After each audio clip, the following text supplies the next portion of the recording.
Welcome to Belief Busters Podcast, where we change the world one belief at a time.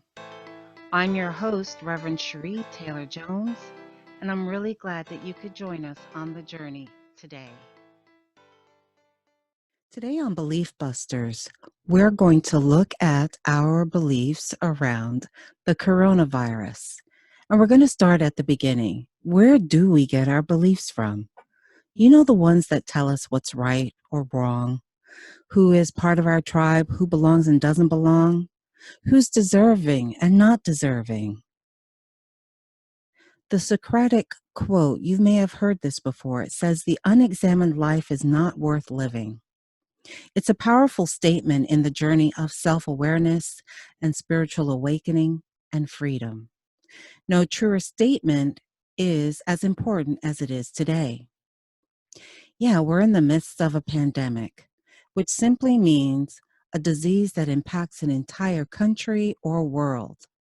The disease is known as the coronavirus or COVID-19.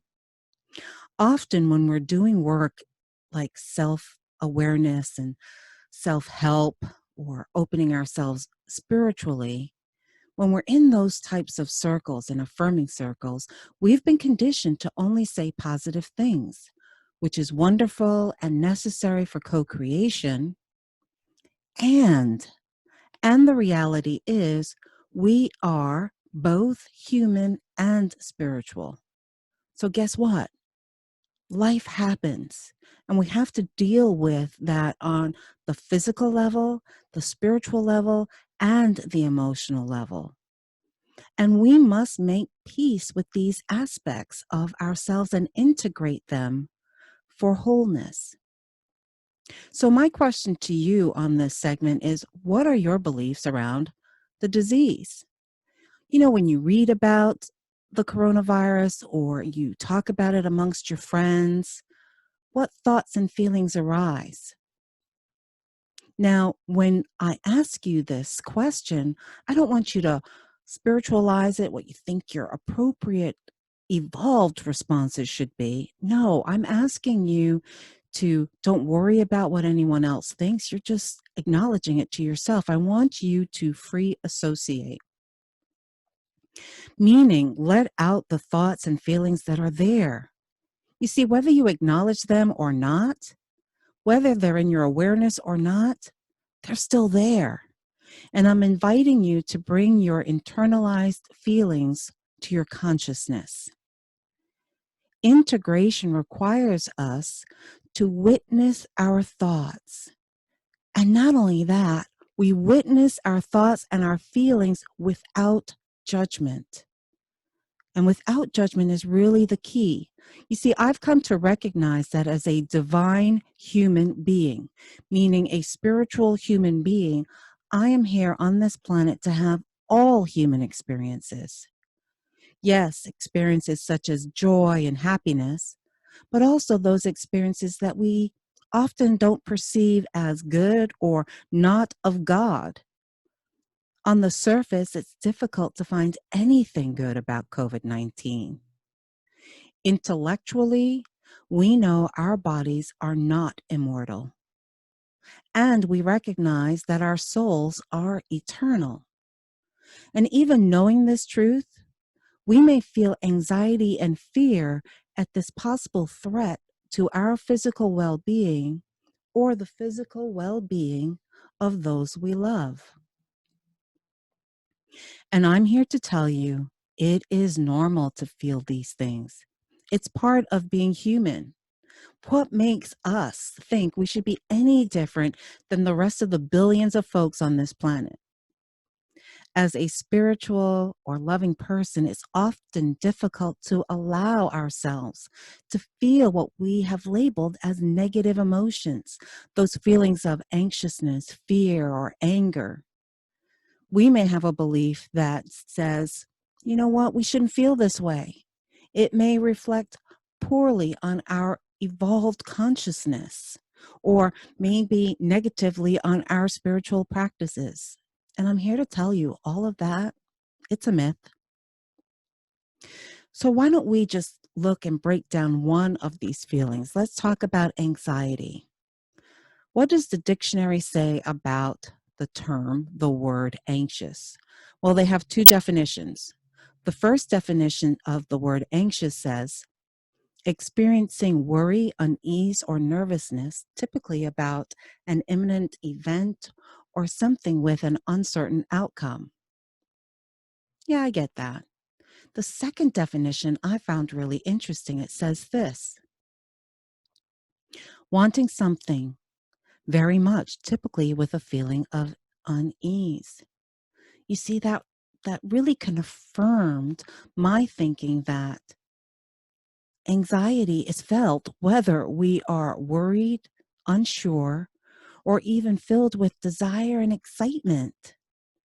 Anxiety becomes a problem when we create a false belief that feeling anxious is bad or wrong. Anxiety is simply part of the human condition. It's normal, my friends.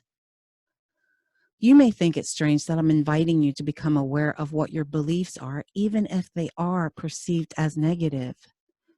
But here's the key: we cannot shift what we do not acknowledge. Yes, being positive is essential to co-creating an abundant life. But if our underlying fears are still driving us, then we're simply putting on a Band-Aid on a wound when surgery is needed.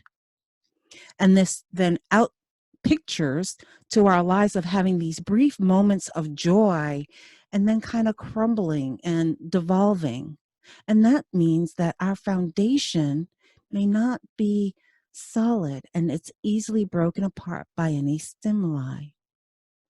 So, this is why my work is about giving you permission to feel all your feelings, making peace with the entire spectrum, and integrating them into wholeness. It's in our resistance to what is that we create angst and suffering. So, where do our beliefs come from? Where would we get the belief that feeling anxiousness, fear, or anger is bad and to be avoided at all costs? Well, I can share my own experience. I learned that feeling anxiety was wrong. I remember being taught by my parents that being anxious wasn't acceptable. I think this belief came partly from their inability to cope and nurture kids. They had us really early in life. And partly from wanting us to be perceived by others as strong, which in their minds meant it would keep us safe. Yeah, well, you know what? That's a myth, my friends. When we first come into this plane of existence as children, we are unconditional love and light. As we get older, we're told the rules of our family, which, as many of you know, it's a system. And then we're taught the rules of how to behave in school. Yep, another system. And then we're taught how to fit in and behave appropriately within our society. You got it. That's another system. This conditioning eventually becomes our view of the world. It becomes our belief system. All of the systems that humanity has created over time becomes ingrained into our own belief systems. Depending on how we are culturally indoctrinated, meaning how we're taught, raised, and developed, becomes internalized in our psyche so much that we come to believe our understanding and perceptions are the right ones, and most importantly, the only ones that matter. The ability to understand that our beliefs are simply manufactured, hear that? Simply manufactured by other humans whom we have gone into agreement with is one of the most powerful concepts in changing our thoughts and our perceptions. Understanding that many of our embedded beliefs are fabrications allow us to analyze, release, and then embrace new beliefs, which shifts our consciousness and enables us to co-create the world we choose to inhabit. Many of you are probably thinking that if we don't have rules, then our society will become very chaotic. And I agree with you. There is merit in that. It's important to know how to navigate society and positively contribute to this society. It's a good thing for the individual and the group collective. It helps us get along together. Think of it like the rules of the road. When we're driving down the road to our destination, it's vital to our survival and safety to know that most people on the road understand when to stop, what side of the road to drive on, when to yield to another vehicle, how fast to go, how to change lanes, all of that. The rules of the road provide a way for all of us to shop, visit friends and family, travel, and much more with relative certainty of doing this without killing ourselves or others. The problem occurs when the rules of the road become a hindrance or outdated or no longer viable or no longer useful to us. I'll give you an example. As cars were coming into the mainstream in the US in the early 1900s, there were lots of weird traffic rules that were being developed. One of them was in Virginia, and the rule of the road at the time was, women are prohibited from driving a car on Main Street unless her husband is walking in front of the car waving a red flag. Oh my gosh, doesn't that sound bizarre?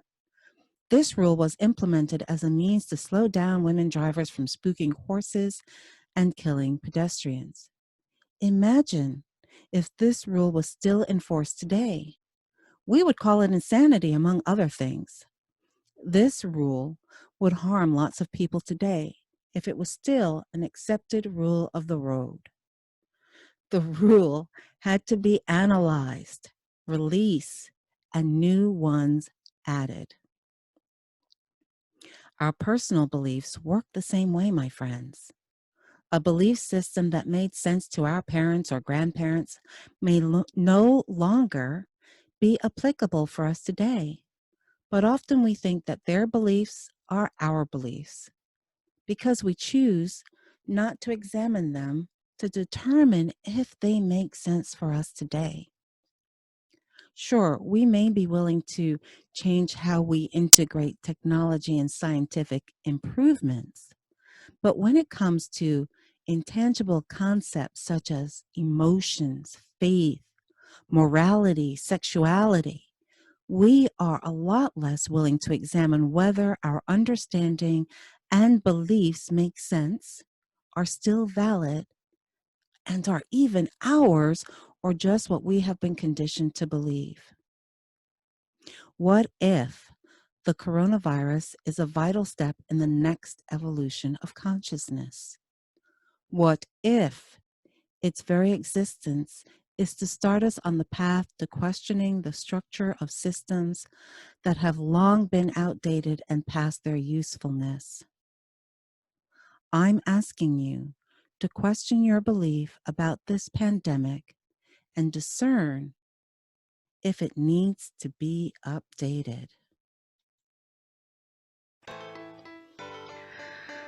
Thank you for joining us on this exploration of belief systems. I hope this gives you permission to change your beliefs and subsequently the world. Make sure you subscribe to this podcast and leave a review wherever you listen. You can reach me at preachitsister.com, where you'll find more resources on this subject. You can book me for a private coaching session to assess your own beliefs. You could even become a guest on this podcast. Or, if you want more info on my book, Turning Your Why into Why Not, you can find it there as well. See you on the flip side.